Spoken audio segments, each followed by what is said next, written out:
Assalamualaikum warahmatullahi wabarakatuh. Alhamdulillahirabbil alamin. Allahumma sholli ala Muhammad wa ala ali Muhammad. Bismillahirrahmanirrahim. Kita masuk bab 2 materi mata pelajaran bahasa Indonesia. Silakan dibuka LKS-nya. Halaman 15.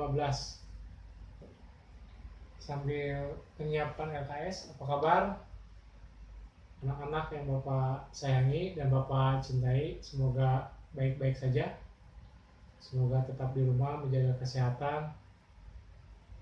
Dan kalau tidak terlalu penting, jangan sering keluar agar wabah ini cepat berakhir. Amin. Silakan buka bab 2 halaman 15. Imajinasi dalam cerita fantasi. Sengaja minggu kemarin Bapak kasih tugas mencari contoh cerita fantasi. Jadi mulai hari ini Bapak terangkan, kita kupas tuntas apa itu cerita fantasi. Kemarin banyak yang masuk, semuanya alhamdulillah bisa mencari dengan baik. Tugasnya mencari contoh cerita fantasi. Kita masuk ke poin A. Apa itu cerita fantasi? Cerita fantasi adalah sebuah karya yang dibangun dalam alur penceritaan yang normal, namun bersifat imajinatif dan khayalan. Jadi cerita fantasi itu ada seseorang menulis cerita berhayal, fantasi yang tidak ada di dunia nyata. Salah satu contohnya yang terkenal mungkin Harry Potter atau Superman. Kalau di Indonesia cerita fantasi, ada yang pernah nonton film Gundala nggak? Itu cerita fantasi. Jadi khayalan seseorang dituangkan ke dalam karya tulis, bisa buku atau film, tetapi tidak ada di dunia nyata. Di dunia nyata tidak ada. Jadi fantasi saja, khayalan. Kalian juga bisa membuat cerita fantasi sendiri, menghayal aja asal baik, tidak bertentangan dengan norma-norma agama atau hukum-hukum yang berlaku di negara kita. Bebas khayalannya. Misalkan Bapak membuat cerita fantasi SMP Muhammadiyah 11 bisa sekolah menggunakan pesawat terbang yang tidak terlihat. Wah, masuk akal ya. Atau contohnya Bapak menulis tentang binatang kucing yang bisa terbang, bisa berbicara dan menjadi teman. Itu bisa jadi cerita fantasi. Oh, jadi masuknya ke Doraemon ya. Itu cerita fantasi juga. Itu contohnya. Jadi cerita fantasi adalah cerita khayalan si penulis atau si pengarang atau seseorang yang menuangkannya ditulis atau bisa dijadikan film atau cerita sehari-hari. Cerita fantasi ada beberapa ciri-cirinya atau karakteristiknya. Di sini halaman 16 ada 5. Jadi cerita fantasi itu ada 5 ciri-cirinya. Yang pertama, harus magis, misterius, yang gaib. Seperti Bapak tadi bilang, Harry Potter tuh, misterius, gaib. Atau Doraemon kalau kartunnya. Yang kedua, ciri-cirinya ceritanya khas. Jadi ceritanya khas, ada ciri khasnya. Misalkan Doraemon, ciri khasnya adalah kucing yang bisa ngomong, yang sakti, yang bisa mengabulkan segala permintaan Nobita. Paham sampai sini? Poin 3, menggunakan lintas ruang dan waktu. Balik lagi ke Harry Potter. Dia kan ceritanya berabad-abad yang lalu, sebelum ada teknologi modern. Jadi ada sekolahan sihir ya kayaknya. Yaitu jadi kembali lagi ke masa lalu yang belum ada teknologi. Yang keempat, pemeran dan tokohnya memiliki keunikan. Jadi unik. Jadi kalau tidak unik, ya susah untuk menjadi khayalan si penulisnya. Masuk lagi ke contohnya, Superman. Unik kan, dia pakai baju Superman, bisa terbang meskipun titik-titiknya maksudnya tidak masuk akal. Orang bisa terbang, punya kekuatan. Namanya juga cerita fantasi, yaitu khayalan. Dan yang terakhir, cerita fantasi memiliki sifat fiktif, tidak nyata. Jadi tidak nyata, tidak ada Superman di dunia, tidak ada Spiderman, tidak ada Doraemon. Jadi semuanya hanya khayalan saja, tidak nyata. Paham sampai sini? Oke, kita masuk ke masih halaman 16. Itu sama poinnya, tema, tokoh dan latar, urutan peristiwa dan amanat. Yang kurang tadi tambahannya amanat. Jadi dalam cerita fantasi itu biasanya terkandung nilai-nilai moral untuk dijadikan pelajaran. Jadi contohnya film Spiderman, nilai-nilai positifnya adanya superhero pahlawan dan adanya penjahat. Atau Doraemon, nilai positifnya Doraemon tidak ada nilai positifnya. Yang ada nilai positifnya paling yaitu kalau kita tidak berusaha keras, Nobita itu tetap bodoh kalau tidak dibantu oleh Doraemon. Begitu selesai tentang cerita fantasi. Jadi intinya kalau ditanya apa itu cerita fantasi dan sudah tahu dan sudah paham, cerita fantasi adalah cerita seseorang, khayalan seseorang, imajinatif yang dituangkan ke dalam buku ditulis bisa berbentuk novel, buku, cerpen, dan bisa juga menjadi film atau cerita dalam radio. Oke, lanjut ke halaman 18 karena 17-18 panjang harus dibaca, nanti saya baca. Kita masuk ke halaman 19, menceritakan kembali isi cerita fantasi. Masuk halaman 19B, menceritakan kembali isi cerita fantasi. Jadi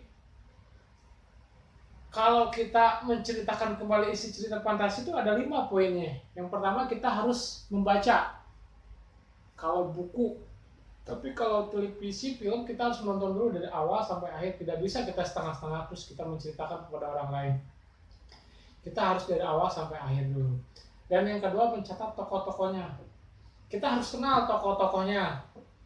Seperti film Doraemon, ada Nobita, ada Doraemon, ada mamahnya Nobita, ada ayahnya Nobita. Itu 2 syarat menceritakan kembali isi cerita fantasi. Yang ketiga, mencatat peristiwa-peristiwa fantasi penting dalam cerita itu. Jadi peristiwa pentingnya apa? Misalkan dalam film Harry Potter adanya sekolahan sihir, peristiwa pentingnya. Atau si yang pakai kacamata itu siapa ya? Ya, dia jadi bisa sakti mandraguna dengan tongkatnya, dengan sihirnya. Bapak tidak terlalu memperhatikan film Harry Potter. Atau yang gampang aja lah, Transformer atau Spiderman. Jadi peristiwa pentingnya dia digigit serangga, laba-laba, tiba-tiba bisa naik, antibodinya bagus, kuat, bisa mengeluarkan jaring, lompat ke sana ke sini, gitu peristiwa pentingnya. Yang keempat, mencatat latar cerita fantasi. Latarnya apa? Jadi latarnya tentang kepahlawanan atau perang atau cerita sihir, magis, supernatural. Dan yang terakhir adalah rangkuman dari 1 sampai nomor 4. Lanjut ke halaman 20. Menelaah struktur dan unsur kebahasaan cerita fantasi. Ada 3 tahap struktur cerita fantasi, adalah orientasi, komplikasi, dan resolusi. Orientasi apa? Orientasi itu pengenalan tentang cerita apa, siapa pelakunya, misalkan Spiderman, Peter Parker. Komplikasinya adalah inti ceritanya apa, tentang kalau Spiderman tentang seseorang yang digigit serangga, laba-laba bisa menjadi superhero atau bisa kuat terbang ke sana sini, terbang loncat ke sana ke sini. Dan yang ketiga, resolusi. Resolusi apa? Penyelesaian suatu masalah. Jadi setiap ada kejahatan pasti ada kebaikan, ada pahlawan supernya. Yang kedua poinnya, menelaah unsur kebahasaan cerita fantasi. Ada satu dua. Yang pertama, kalimat langsung dan tidak langsung. Kalimat langsung artinya yang diucapkan oleh seseorang secara langsung. Jadi si tokoh itu, peran utamanya langsung berbicara. Ciri-cirinya bisa kalian lihat, itu dibaca karena sudah paham kalimat langsung adalah yang diucapkan oleh perannya tokoh utama atau tokoh-tokoh. Yang kedua, kalimat tidak langsung artinya ragam kalimat yang memuat peristiwa atau kejadian dari sumber yang lain yang bisa diubah susunannya oleh penutur, tidak menirukan. Contohnya ketika si Peter Parker itu pemeran utama Spider-Man mengatakan bahwa ia nanti pulang terlambat, itu kalimat tidak langsungnya. Dan yang B, kata ganti. Kata ganti digunakan untuk menggantikan kata benda atau orang.